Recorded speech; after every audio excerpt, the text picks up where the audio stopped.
भगवानले आफ्नो भक्तलाई कहिले पनि निराश पार्नुहुन्न। ढिलो आउँछ काँडा आउँछ, पुस माघमा मागेको घाम जेठ असारमा पाइरहेछ। जाडोमा घाम ताप्न हामीले सूर्य खोजे जस्तै गर्मीमा पनि भगवानले हामीलाई सेक्न खोज्या जस्तै खोजिरहेछन्। अस्तिसम्म घाममा भिटामिन डी पाइरहेको थियो, अहिले घाम गएर ताप्नु एकछिनमा भिटामिन डेथ। अनि यो सूर्य भगवानलाई के को गर्मी हो के? यो पक्कै बुढीसँगै झगडा गरेर गाली खाएर बसेका छन् बुढा, त्यही भएर पेलिरहेछन् गर्मी दिएर। गर्मीमा मान्छे निथुक्क भिजिरहेछ, थाहै भइरहेछन् भर्खर नुहाएर आएको कि जिउभरि पसिना। अनि घर गएर पङ्खा खोल्यो, पङ्खाको हावा सान्त्वना पुरस्कार जस्तो आइरहेछ।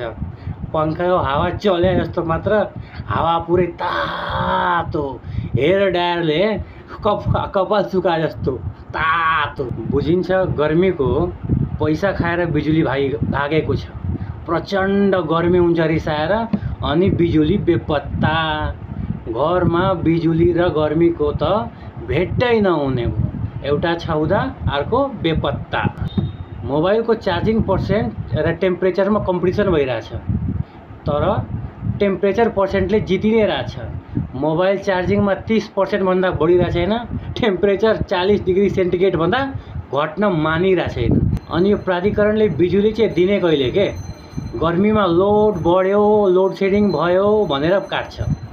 हिउँ जाडोमा पानीको सतह घट्यो, उत्पादन भएन भनेर काट्छ। अनि बर्सात याम र हावाहुरीको टाइममा पोल ढाल्यो, रुखले बिजुलीको तार खस्यो भनेर बिजुली काट्छ।